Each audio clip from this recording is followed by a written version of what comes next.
So we're here today with George Zalucki, an icon in the industry, and we're really fortunate to be able to ask him some questions here today.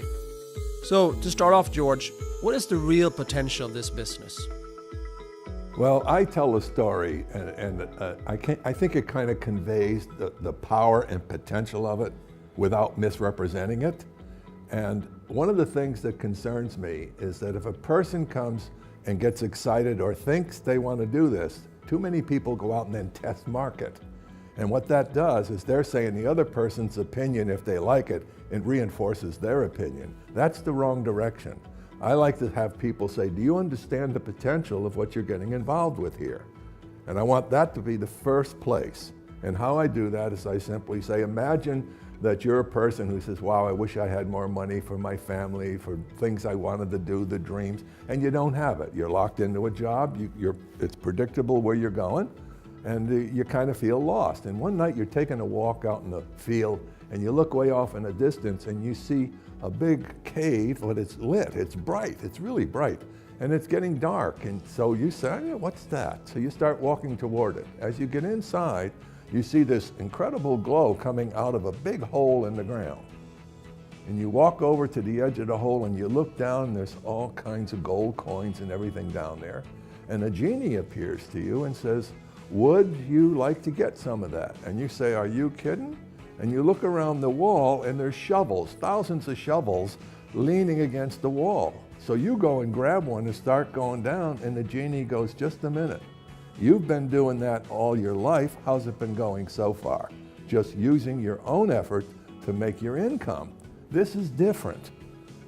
So you say, what do you mean? Say, how many friends do you have that if they saw this, what you're seeing, if they saw this, would like to join you? Oh, probably. I got a lot of friends that are, would like to have more money. Well, that's the concept here. Now, supposing those friends get excited, those would be called your first level. Those people get excited, and they think they're going to just sit there and say, I'm keeping this to myself. They're going to understand and say, let me go get some people. That's your second level. Now picture the second level going to the third and the third. Can you see the geometry of explosion that can take place if this thing is working for you and you're working it and you're giving it enough time to mature? And that's critical, enough time to mature. And then you're understanding the compounding effect, like a recording artist goes in and makes a great song. After the preparation, maybe for months or years, and the orchestration, they go in and they cut the record, and then it goes to market. Every time that record plays or is sold, their cash register rings. It's the same concept called residual income, doing it and having a benefit from others joining you, and they have the exact same opportunity that you have to build their network. That's what I like them to understand inside, then go out and talk to people about joining your business. So what you're saying is that first, in order to be successful, you need to believe in yourself and have a basic belief in the industry. Is that correct? Well, it is correct. I think it's the best advantage. I mean, not everybody's going to go there. Okay, some people just like to wing it, and it's difficult to get people to do consistently the right things. So it's a concept that a lot of people would say, that makes sense to me. I could tell that story. I could say, always use third party. I met a guy who was very, very successful that told me this story. I thought I'd tell it to you. Don't make it your story. Always make it a third party story. Someone of accomplishment told you this story, and boy, you wanted to share it with your friend. So you are using the concept of the power of the third? Now, why would a person use that? Well, think about it. Let's say you and I are friends and we work in the factory together, whatever we're doing. Well, you have an opinion of me and I have an opinion of you. If all of a sudden I come with this great idea, like it's coming from me, you have a history of knowing me not as someone who relates well to making a lot of money, but as just another joker like yourself or what have you. So if I say a very successful man introduced me to a concept, and I got excited, and I'd like to share it with you. That's different, because now you're bringing in authority that, oh, well, maybe. People respond to third-party endorsements. It gets away from this. How would you conduct yourself in a one-on-one situation? Well, different people are going to do different things. What you have to recognize is who are you going to be meeting with? And you have to kind of profile that person, because even your appearance when you go to meet with them, you don't want to overdress if this is someone who's not accustomed to going to work every day in a suit or a tie. So you kind of graduate your appearance, always neat and clean and well kept, but you have to kind of analyze, okay, gee, I'm going to do a one-on-one for one of my friends and he's got this doctor or he's got this friend. I might have to step it up. Okay, so the first thing is appearance. Come clean, shaven, clean, sharp looking, casual, but clean. That's the first thing. And then you have to let the person know that you appreciate the time they're taking to be with you. Okay? They like that. That's a soft kind of a thing. So I think the first thing is I really appreciate you taking the time to hear about this today. Okay? And I want you to know something very important. You're in charge. I'm not in charge here, so you will get no pressure from me. All right? I'm here to explain the opportunity to you, and then you are in charge. How does that feel to you? Good. So now you set the stage that you're not going to be pushing that person. You're going to be providing information. Now, at some point, you might say, if it's a third-party person, and you're going to do a lot of those as you build an organization, you might say, you know, John or Mary, tell me more about you. Tell me your family, and then listen closely, because you will be able to pick up on whether they're family-oriented. Then I have a question, usually a question about, and what are you doing now to support your family? What kind of work do you do? And then whatever they tell you, say this, well, that sounds exciting. And then listen, they might say, no, it's not very exciting. Is that a clue that you have someone that might be more inclined to listen to an opportunity, you know? And so you go from there and you say, what do you like best about your job or career? Listen closely, because you're going to be looking for ways we might match up to that, okay? Is there anything that you really don't like about your job? Listen closely, because they may say something like, I don't like to be pushed around. I'm an independent person. Well, now you know that how you lead that person is going to be different than someone who needs strong leadership. So what you're doing basically is getting a sense of who's across from you. Now, once you explain the opportunity and you say, listen, can you see, this would be a good close in my opinion. Can you see yourself successful at some level in this opportunity? Because let me tell you something. There are basically three reasons why people join this type of business. One, and this is most people, they start out with, you know what, I need a little supplemental income. You know, my wife needs a car, or, you know, something, I want to buy something for the house. I want to move from my neighborhood. Those people come in on a spare time basis. They're just working it in spare time, and they build over time, let's say an income of 300 or 400 or 500 euro a month, just going along and building. Okay, that's most people who are going to join start that way. The second one is somebody who's really frustrated in their work, and they're looking for a way maybe to be able to get out of that rat race in the car every day, driving back and forth, always having someone over their shoulders, and they have become aware that it's kind of a lockdown economically, that there is another way to generate income. That person comes in with a little higher motivation and will have a little more participation because they're looking to replace something over time. So that's the second person. The third person that comes in looks at it and says, you know what? I can really do this. I have a lot of friends that listen to me. They're a center of influence. They're the kind of person that they have the reputation, they have the standing, and they can start right out. They might be the person that says, sign me up, get out of my way, I'm going to do this. So there are three types. Now, you can graduate through each of these to get to the third person, but it should be over time where you build a good solid income before you decide to throw anything else away. So those are the three ways they come in. Now, I ask the person, I say, now, let's say that you and I work together as a team. This is an important conveyance here. You and I working together as a team. Okay, we'll have some training together. We'll make you comfortable with the information. We got great training, so relax about what you know now is not important. I'm your coach. I'm going to be a resource for you. We're going to work together.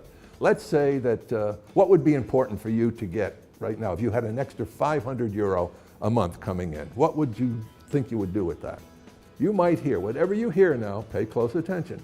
They might say, well, you know, my wife really needs a new car. Boy, you stop right there.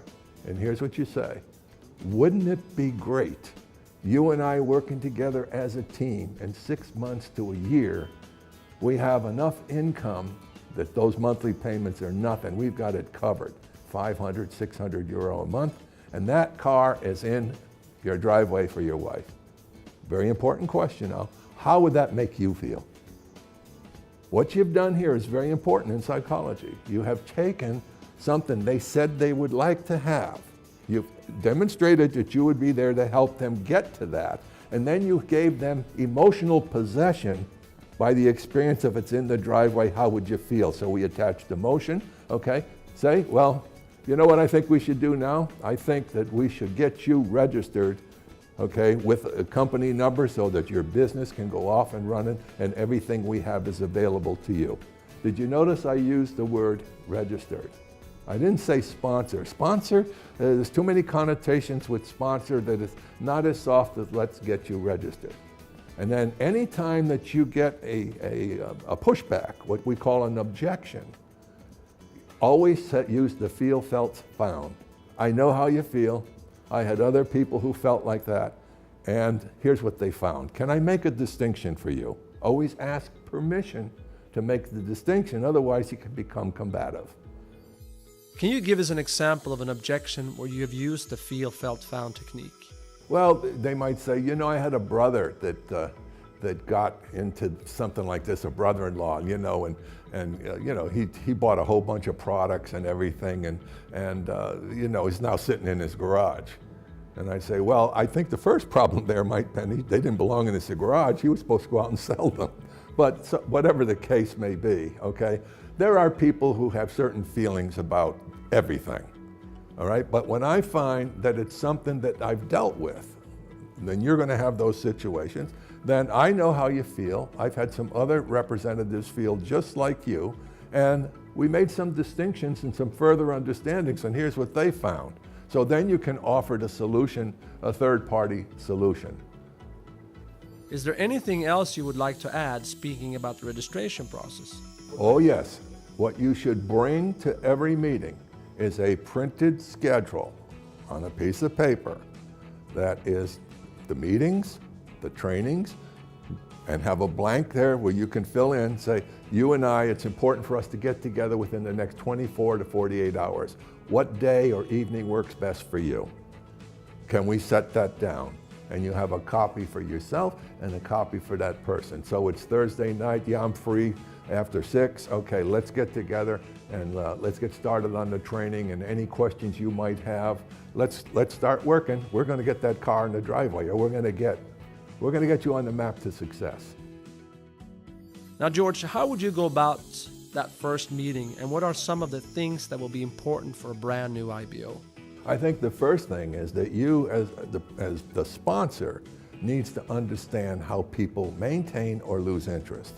Okay, research demonstrates that motivation or excitement is an emotion. It cannot be constantly maintained. So you leave the person with hope and possibility, which is great.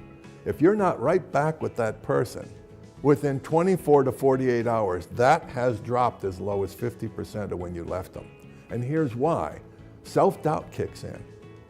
Undeserving kicks in. Do I really deserve to make big money? Because never talk about money that's any more than 10% or 15% more than that person has ever earned. So you never want to say, for example, I have a friend who makes $10,000 or $15,000 a month when this person has never made more than $3,000. Because that's what'll send them home saying it's unbelievable. And the first time they say that to another friend, they'll say, did you fall for that? So that's your fault if you overstate things. So stay away from that. Okay, so I think that's very important to understand. So I would say get together with them within 24 to 48 hours, and then you set the stage from there, assess again the level of interest, the reinforcement of what we're doing, and then get right back on it. So when you're working with someone who's building, it's pretty constant. I mean, there's just no let up. When you have a serious, interested person in your group, believe me, you're going to be excited to get with them because you're going to be meeting their prospects and they're their prospects, and now you're developing yourself as a leader. So that's the way I would do that. Follow up, follow up, follow up, follow up. Stay in touch with them. Any additional thoughts on how often to have contact with your people? Well, that's an evolutionary process that's predicated on the person's personality, their needs, their interests, their level of knowledge, and how they really feel about everything. Some people you need to nurture longer. You can see they're worth it. You know they're good people, but they're afraid. You know, nobody's ever taken real interest in them as an individual to say, let's do something together. I'm here to help you. Let's work together. So some people it's going to take more nurturing, and other people are going to kind of push you away. They'll say, I'll take it from here, or you will be hearing less of them, but you might be seeing more performance from them. That's a time to say, hey, great, call me anytime you need me. I'm here for you. And that's the way I would suggest. Now, George, how did you get started in this business, and what have you seen since you got involved? Well, we have kind of an interesting story. I was probably, as a profile, you know, being a professor and involved in the world of academia, I would probably have the biggest problem doing something like this because of our pedigree. You know, you're supposed to be so important and sophisticated when you're in education. But I know many educators that need more money, but then we have to get over our ego. And so it wasn't easy. I was invited 6 times before I went to my first network marketing meeting. And I only went because the gentleman who worked with me at the university, his wife was involved. And I went, and I didn't care about the products. The only reason I stayed is because I felt I was brought up with some sense of courtesy and don't walk out of a room when there's a speaker, okay? And then there was a little gentleman, a little French gentleman got up, and he was 72 years old, and he started at 69 years old, and he was making $10,000 a month in this business. And I thought, no, that's impossible. That's 3 times more than I'm making. You know, what is he doing? And I'll never forget the interaction I had with him after I asked him, you know, geez, how would a guy like me, who's only been a teacher and a coach, get into this? What do you call this thing? And he said, network marketing? I said, is that the thing that's making the $10,000? He said, yes. I said, tell me about that. And this is what he said to me. He said, big fellow, he was just a little short guy, and he had a French accent. He said, will you, for 1 year, no turn back effort, focus mind, 1 year. I don't care you do full time or you do spare time, you do same things. But 1 year, no look over your shoulder left, no look over your shoulder right, focus. Will you do that? And I answered like most people answer that type of question. I said, well, I think I could do that. He said, no, no, no, I'll never forget this. You ask me the potential for $10,000? Yes. I ask you if you're willing 1 year, no turn back effort. Now the answer is yes, or the answer is no. Now big man, pick one. I said, for that type of a chance, I'll do it. Well, one thing I learned early in life, the only power you really have is the power of your word. If I said I was going to do it, there was nothing that was going to pull me off track. So he didn't even have to tell me to focus. But I knew from my background in psychology that the reason people are so average, that they're just floaters. They just float. They never focus. They never form goals. So I had a goal to become successful, which meant whatever it takes, I'm staying in. I was a mess. I learned everything about the products. I thought I could teach bionutrition at the university. I was so good at selling the products. I had no idea about the power of residual income. I had to learn that. Then I started to build people and people's incomes. And then the thing started to evolve. When Artie and I got started together, I'll never forget it. We came over to Europe and we pioneered Europe, as most people know. And the funny thing is, Larry Raskin, one of the greatest guys you're ever going to meet, he's been with ACN forever, he tried to recruit Artie and I for 6 years. And we kept saying no, no, no. And there was Eloise who said, I think maybe it's time we take a serious look. So we did, and of course we met with the owners, and we fell in love with these guys, because if you've been in this industry for a while, you learn. If it's not right with integrity at the top, forget about it. No matter what they're promising, what they're saying, if those people are not moral and caring people, never sign up. But most people don't vet owners. We knew at this stage of the game, we've had some losses where we were doing great and the owners and the companies were not good. And then we were back down. So it was so important when we met the twins and Mike and Tony and Greg, and Robert. We said, wow, these guys are real. It's how many years later? They're still as real as the day we joined. Well, if I'm going to go and battle, I want to have some generals that I can believe in. So they have put their heart and soul into this, so therefore it was easy for Artie and I to get passionate about what we were doing. Now, I didn't expect everybody else to have those feelings. There's only so much of that you can convey from yourself, but I knew it was there. And that was really fundamentally, I could go out and tell the world what a great company this is, okay? And feel perfectly fine with it because we experienced it. So as we got going, the thing you have to recognize here is you never know. And this is why you keep working in phase one. Greg says it all the time. Phase one is going out and introducing the opportunity. If I see something that's weak here, or most companies, once people reach a pin level where they think they've arrived, they become managers.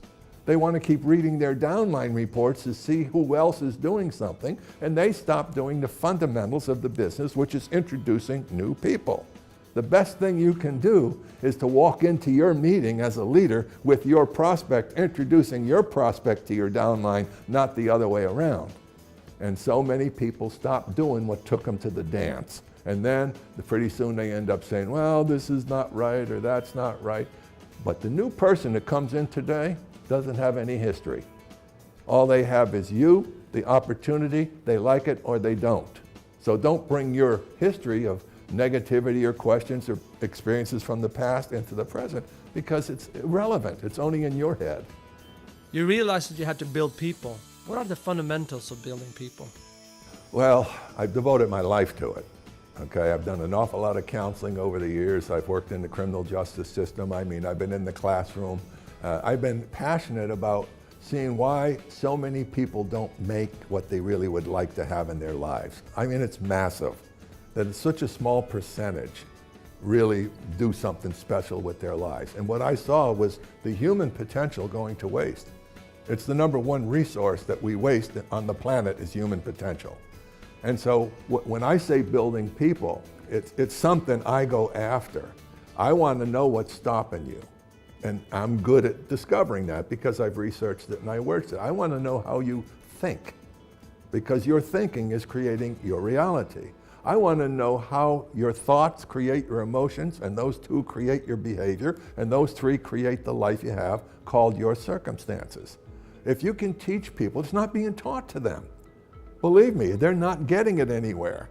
That's why they're so thirsty for it. They want to know, wait a minute, inside there, it makes sense. Even though they may have never heard it before, there's a resonance at an inner level that says, you know what? Somehow this makes sense. I have been thinking this way, and this is the result I'm getting. I am negative, and my life is negative. Oh, I'm positive. My life is positive. Whoa, let's see how these connect. So building people to me is the joy of our business, is the opportunity beyond the money. That if you can take someone who is a good person, an honest person, but they just don't have the tools or the understanding or the education, and you can mentor them with the type of training that makes them feel better about themselves, feel more fulfilled as a human being, they're going to do a much better job than just throwing an opportunity at them and say, okay, go get them. So I'm a firm believer, as anybody who's ever heard me on stage, I just say it like it is. There's a reason you're winning and there's a reason you're losing, and I'm going to tell you how to change it. I'm going to suggest to you, but you're going to do it or not do it. I can't do it for you, but I can bring the information that if you implement it, you will see the changes I'm suggesting to you. So you wrote a book, which I recommend to anyone who's interested in building the business. Are there any other resources that you would recommend? No, I haven't. I never mention my book. If somebody brings it up to me to sign or something, I really don't pay attention to sales or anything with that, okay? But what people don't understand is what's in that book is a series of very brief chapters, but it's the life of how you build this business. It's going to cover attitude. It's going to cover the understanding of what are the distinctions between this type of business and so forth. It's going to talk about when you feel down, what do you do, how to handle objections. I mean, chapter after chapter after chapter is a class book, okay, a textbook for building the business. In fact, leaders could actually use that and say, next week we're going to study chapter 3. Which is attitude, okay? The next week we're going to handle objections. But it's not being used like that, and I don't sell it. I don't go out there and you'll never hear me lecture about my book. I have that. I have a whole series of personal development materials, awesome power of the human mind, profile of a champion, emotions, servants or destroyers, okay? Experience to make a difference, which is a 6-hour personal development program. I don't know how many others I have. Oh, realities before success and network marketing, okay? The American or the lockdown, economic lockdown, which talks about how we're stuck. I've got emotions, servants or destroyers. I have a whole library, all right, of personal development CDs. And, and again, I don't push any of it. Anybody who knows me, they have to find it. I don't push it. So George, are you saying people need to develop themselves to keep up to date with changes in the social and business landscape? Yeah, and another thing people need to understand is the world's moving very, very fast. I mean, technology is replacing people left and right and center. In fact, some experts say that 90% of the jobs that are here today will not be here 10 years from now. Now, what age are you? What are you going to be doing 5 or 10 or 15 years from now that's going to prepare you to be employable? Or are you going to flatline and say, now what do I do? One thing you do know, new products and new services are always going to be in the marketplace. But big buildings and all of that, that's becoming sort of a dinosaur in the future. Everything's being done electronically or from home. More and more people are working from home. We're perfectly positioned in our industry. But if you expect every single thing to just keep going up, no business is like that because they're adaptations. Sometimes you have a product that's working well in the market and pretty soon the competition comes in, undercuts you. You don't have the money to pay what you want to pay to the field, and all of a sudden everybody says, oh, what happened? Well, what happened is get educated about how business works. It doesn't mean that it's going bad. It means we need to adjust. Well, all adjustments take some time. Smart people know that. So they don't get negative. They believe in what's going on. They believe in the ownership. They believe in the philosophy. And then here comes a hot product and everybody's excited. Why? Because it's easier to move and there's more volume coming in, which means there's more bonuses being paid out. So you're going to have some of this. But if you have some of this, but it's going like this, eventually you can have some of this, then it's back up, then you hit something good, and bing. You got to be around for that. You got to be around for that. And what I see happening now with the company hiring country managers and hiring the vice president of operations, to me, that's an indication to me, wow, there's going to be a great future here. We're just going to continue on going. I don't see those guys quitting. I see them passionate about moving forward and keeping the people and trying to do the best they can for those representatives out there. And you know what's happening? The weak ones are peeling off. Some of them go to companies that are brand new, okay? Boy, if they ever listen to me, be very careful. But then you find they're island hoppers. Then a year from now they leave that, then they go to something else, then they go to something. Pretty soon they wear themselves out, okay? The people who win are the people who stay.